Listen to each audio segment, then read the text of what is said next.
इस न्यूज के प्रायोजक है metro bike, car, truck, inverter, battery, sales and service centre, Vapi 4 रस्ता। कॉन्टेक्ट 8000360011।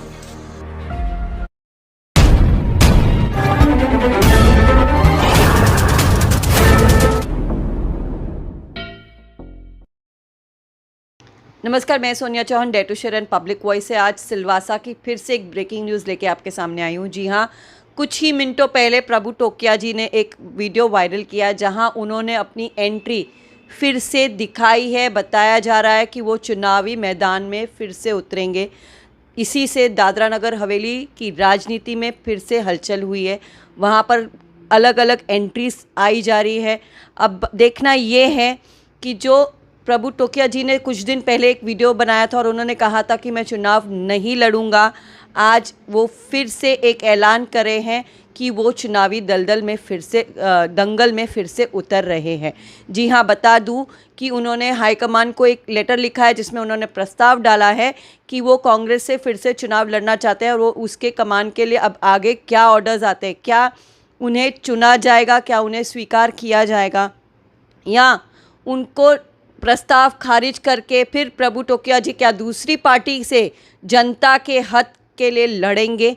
क्या ये है दादरा नगर हवेली की राजनीति? आइए देखते हैं जनता क्यों इतनी कंफ्यूज होगी, जनता किसे वोट देगी। क्या इस बार भाजपा से कलाबेन देलकर या भारत आदिवासी पार्टी से दीपक कुराड़ा जी को वोट दिया जाएगा या कांग्रेस से प्रभु टोकिया जी को अगर उन्हें टिकट मिलती है तो क्या उन्हें टिकट के तरह से स्वीकार किया जाएगा? जनता का एमपी, दादरा नगर हवेली सिलवासा का एमपी उन्हें चुना जाएगा।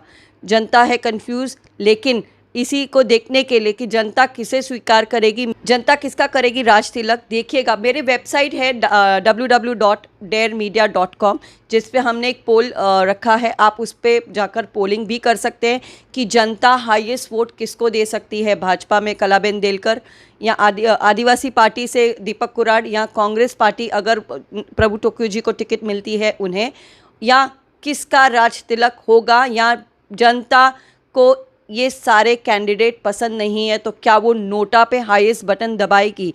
सर्वे क्या कहता है, जारी रहिए, देखते रहिए मेरे चैनल पे। धन्यवाद। रही बात चुनाव को लेकर, आज मैं स्पष्ट करना चाहता हूं, जैसे मैंने कहा था कि चुनाव नहीं लड़ना, वो मेरी व्यक्तिगत रूप से मैंने सोशल मीडिया के सामने प्रेस कॉन्फ्रेंस के सामने मैंने बात रखी थी और मैंने मेरा निर्णय आला कमान को दे दिया था। लेकिन पिछले जो 8-10-12 दिन में जो परिस्थितियां डेवलपमेंट हुई है, हमने एक स्ट्रांग विकल्प के रूप में हम बात कर रहे थे, कई साथियों चर्चा हुई है। अभी हम कोशिश कर रहे हैं कि बीजेपी के सामने 1-2 फाइट में आए। लेकिन एक बात मैं आज आपके माध्यम से ये कहना चाहता हूं साथियों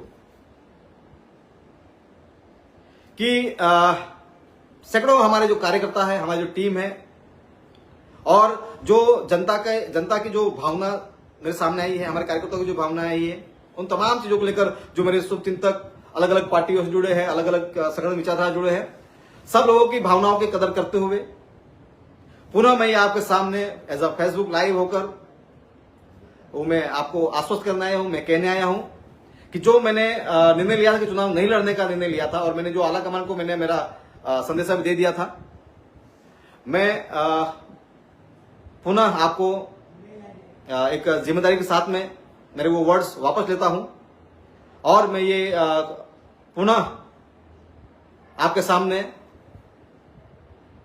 जवाबदारी के साथ कहने जा रहा हूं कि जो मेरा फैसला था, प्रदेश की जो परिस्थिति वर्तमान में जो परिस्थिति के जो राजकीय परिस्थितियां खड़ी हुई है वो, और हमारे कार्यकर्ता, कांग्रेस कार्यकर्ता, मेरे व्यक्तिगत फॉलोअर्स और सभी शुभचिंतकों को ध्यान में रखते हुए, जनता की भावना को ध्यान में रखते हुए दोबारा मैंने यह निर्णय लिया है कि इस 2024 लोकसभा चुनावी प्रक्रिया में एज अ कांग्रेस लीडर के तौर पर मैंने दोबारा हमारे कांग्रेस आला कमान को कांग्रेस प्रत्याशी बनाए जाने के लिए मैंने दोबारा अपील की है और मैंने इच्छा व्यक्त की है।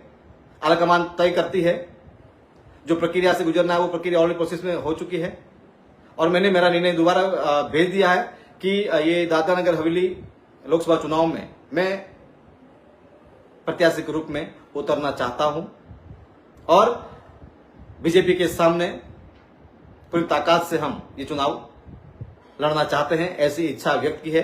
और जो मेरी जो इच्छा है वो मैंने मेरे कांग्रेस आला कमान को, ऑल इंडिया कांग्रेस कमेटी को, हमारे जितने भी जो उच्च लेवल पर जो हमारे पदाधिकारी हैं उनको मैंने पहुंचा दी है।